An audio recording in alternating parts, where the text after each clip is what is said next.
Well, it's 8 o'clock Wednesday. I don't see anybody in the chat or anything, so I'm here by myself. I know Jarrell is sick and he's not doing well. So if y'all would include him in your prayers, that would be appreciated. One of the things I wanted to talk to you about as a group was that I was looking back over some of the videos we've done over the past year. And on December the 16th, 2023, we did a video for Bioacoustics. And in that video, we were talking about all living things having a vibrational frequency that is emitted that is below the 20 hertz frequency range, which is called infrasound. Infrasound waves with frequencies below the lower limit of human audibility, which are generally considered to be the 20 hertz range.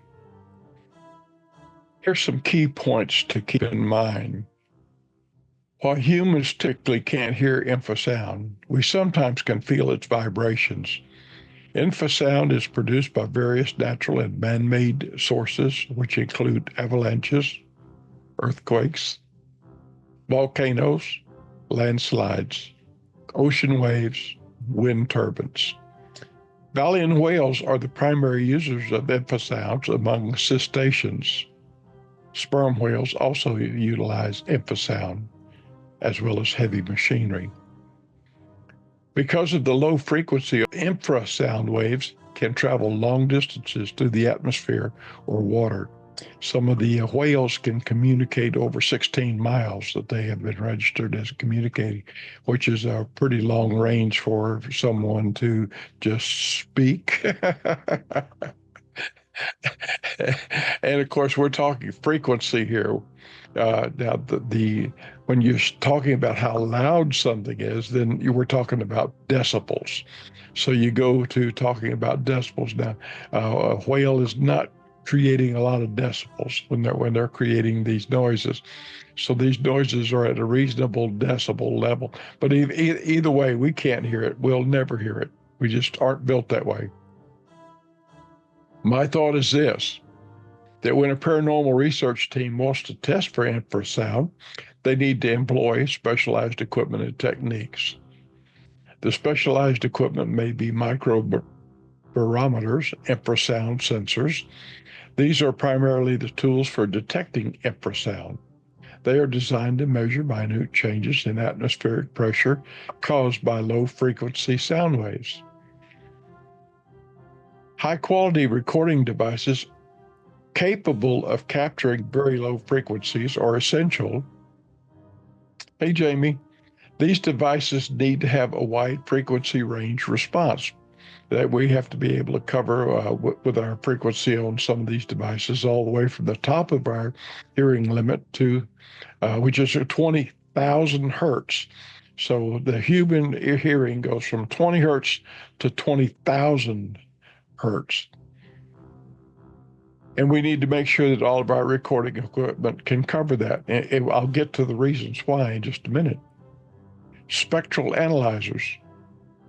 Software or hardware that can analyze recorded data and display the frequency components of the sound. This allows researchers to visualize and identify infrasound frequencies.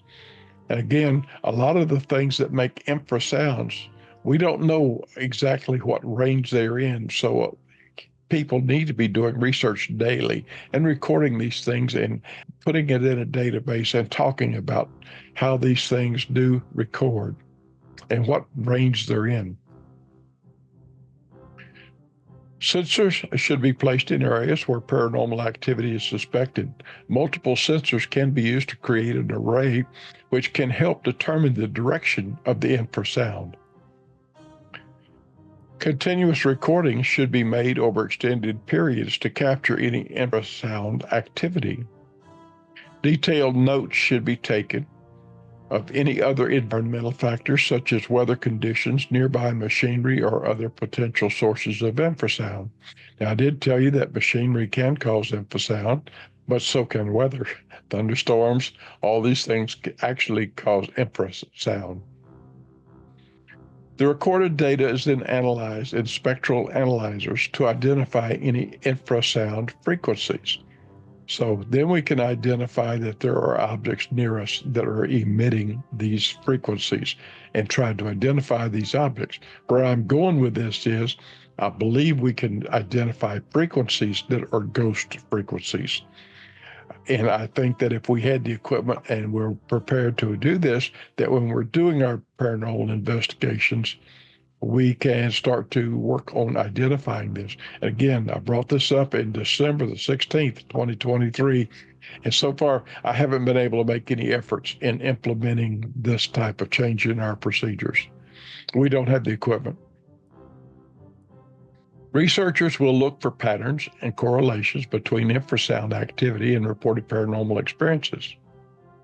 It's important to take controlled measurements in areas where no paranormal activity is suspected to establish a baseline for the infrasound levels. It's very important to document all environmental factors, wind, HVA systems, traffic, and other sources that can also create infrasound. Infrasound sensors need to be highly sensitive to detect the very low amplitude pressure changes associated with infrasound. Infrasound can be generated by various sources, so it's crucial to distinguish between natural and artificial sources.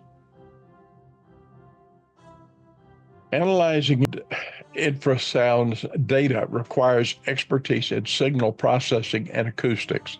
So we need to get somebody that we can train that's, good at signal processing and acoustics. By using these methods, paranormal research teams can gather valuable data to investigate the potential role of infrasound in paranormal phenomena. When it comes to analyzing recorded audio data, especially for infrasound, which requires looking at very low frequency components, there is a range of software and hardware options. And here's a little bit of a breakdown. Audacity is a free open source cross-platform audio software. While its general purpose offers spectral analysis capabilities, it can be useful for examining frequency components. It may require some technical know-how to effectively analyze the low frequencies. Well, we have Adobe Audition, which is a software that we already have, so we would probably use that.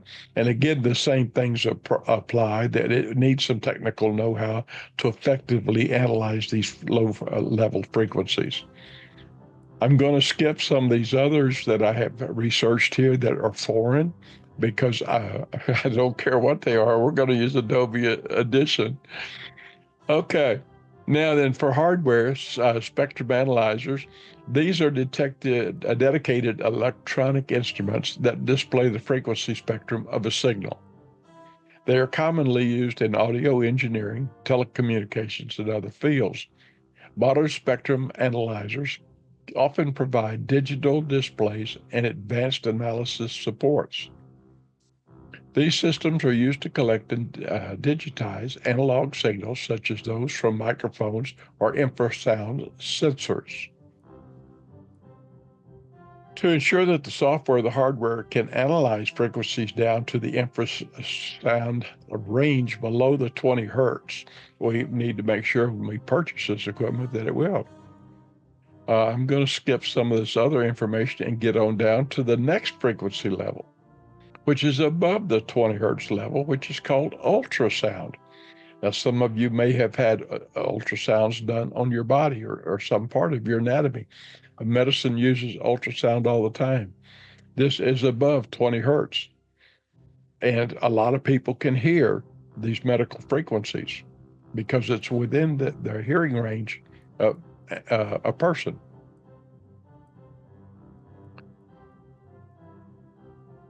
In medical imaging, ultrasound devices typically operate in the range of 2 to 18 megahertz. This specific frequency is used, depends on the type of examination being performed. In other applications, ultrasound is used in various things like industrial testing, non-destructive testing, used as sonar for ships and marine animals. Cleaning devices, some of the sonic cleaning devices that sit there and vibrate, use ultrasonic sound. pest control devices, though their effectiveness is debated, and the ones I have purchased have definitely not worked. These other applications can use a very broad range of ultrasonic frequencies. Therefore, while we generally define as above 20 hertz, it's crucial to consider the context to understand the specific frequency involved. Ultrasound waves with frequencies above the human hearing range, above 20,000 kilohertz, are emitted by a variety of natural and man-made sources. Some key examples are bats that use echolocation to navigate and hunt insects. I have an interesting story about bats that, when I was a kid, I noticed that I could sometimes kind of hear their noise. And that we would go out on the dam and where the lake is, they'd be coming in across the water and coming down, swooping down, and getting a drink to eat. And they'd also be catching insects that flying over the water. So we had tried to shoot at them a couple times with a little 410 shotgun and couldn't hit them. And the interesting thing was that after we kept trying with it, one of the things we did discover that was if we cupped our hands like that and directed our shouts, we can make the bats turn. We would affect their echolocation system because we were going across with our vocal cords, their frequency range. They were reading our signal, hitting their signal, and sensing something there and making a turn. So, again, echolocation and these ultrasonic sounds are important. And I think that we're going to find that ghosts, well, first off, let me get back to electromagnetic. We'll lead that in right here. All of our ghost detecting equipment that we trust and value is electromagnetic in nature. We're reading EMFs, electromagnetic forces, when we're determining that we have a ghost nearby. So if we're getting EMFs, we've got an electromagnetic force. We should have some kind of sound being emitted, either in the infra sound range or the ultrasound range. And we should be able, with the right type of gear and the right type of setup, to detect ghosts 100% for real, is what I'm thinking. I could be wrong. I mean, these are my thoughts. I'm sharing them with you, and y'all can have your thoughts and say, hey, no, John, you're wrong. You better go back to that cave you came from, Anyway, so that's where I'm going with these thoughts is I think that in the future of paranormal investigations, that sound and frequencies and being able to identify frequencies is going to be very important. I can't say enough about it. Jamie, have you got anything you want to add or say about it, since you're the only one here tonight? No, I haven't ever thought about it. So it's giving me something new to think about. Okay, well, it's something new to think about, and it's something that I've been thinking about for a little over a year. And the more I get into some of these frequencies and stuff, and they're talking about, interdimensional travel. They think that, you're traveling well, I know since my experience with the shaman, where she set up the drum and was beating the drum and had the frequency, I actually went on a journey through time and space. And so I'm thinking that frequency is important, and we had equipment to measure what was happening at the time she was beating the drum and the frequency, we could duplicate that, maybe even hold it open longer, because when you're just sitting there beating a drum, your frequency could change a little bit. But say we figure out what that frequency is, we can have an electronic tone generator generate something on that frequency and hold that gateway open longer. It's my thought. I'm thinking that the whole key to future paranormal investigations is in frequencies and sound. So that's where I'm coming from it, and I'm hoping that some other people, maybe we can find somebody with some money that is thinking the same way we are, and that we can get together with them and actually do some real good in paranormal investigation and have repeatable experiments where we can actually prove that the paranormal does exist. That's the whole point of what we do. So that's where I stand, and I'm glad you came. And I recorded this so that I could share it with the other team members on our personal site. I don't think I'm going to put it on Facebook. I haven't thought this out far enough. I've got tons of other things here that I've been looking at, and there is a new field coming out right now called bioresonance and bioresonance devices. And they offer significantly in their technology and the claims made by their manufacturers. It's important to note that many of these devices are not recognized or approved by mainstream medical authorities. How about that? Neither is ghost hunting, for that matter. We're not mainstream science, so not important.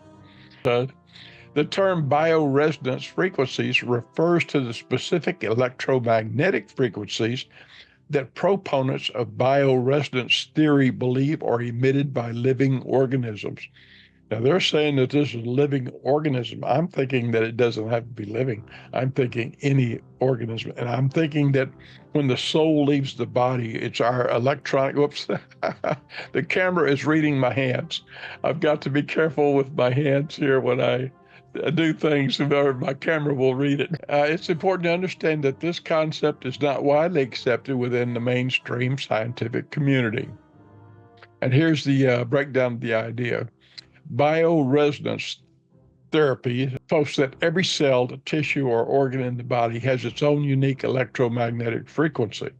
Well, since we know that ghosts have electromagnetic frequencies, it doesn't matter. Even though they don't have a cell or a tissue or organ, it's still electromagnetic frequency. It further suggests that the imbalances or disruptions in these frequencies are associated with illness or disease. So while we're not going to concern ourselves with disease, we're just trying to concern ourselves on the paranormal end. They believe that by identifying and manipulating these frequencies, it's possible. Well, they're trying to diagnose and treat various health conditions. We're just trying to identify whether ghosts are present or not. And of course, our results would probably affect their results, because if they're trying to check out people and we happen to have a paranormal event happening around that person, it's going to throw off what they're doing. And so actually the medical end of it is probably going to intersect the paranormal at that point, because they're going to have to allow for that. There is a lack of robust peer-reviewed research to support the claim that specific frequencies are associated with specific health conditions.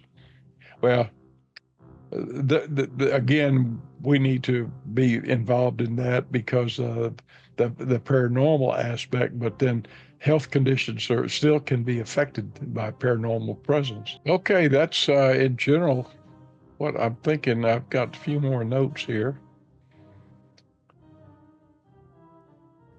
While the idea of bioresonance frequencies may seem intriguing, it's crucial to approach it with a critical and skeptical mindset. So we want to be critical and skeptical.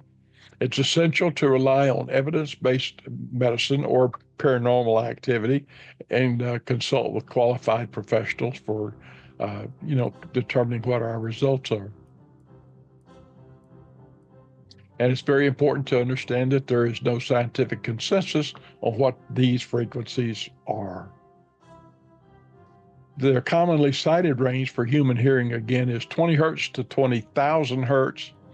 And of course, the bioresonance frequencies can go even higher than that, but it's higher than you can hear. We're still going to need the equipment to be able to see and analyze frequencies above our hearing range. And how it varies with different people. And I've already talked about decibels. So anyway, I think I've covered the bioresonance and the ultrasound and infrasound and the bioacoustics. So I think all these things are going to come together and play an important role in the future of paranormal investigating. And I would like to see us be on the forefront of that and do that. And so I want to spend some time trying to come up with some grant money to buy the equipment to be able to set up and be able to experiment in these areas. And again, we need to have some of our members be on board with this and, in agreement with it. Otherwise, they're not going to want to help. And I'm hoping that we have people that want to help us do this. Anyway, thank you for coming tonight, Jamie, and we'll close out here. And you have a good night and a good week.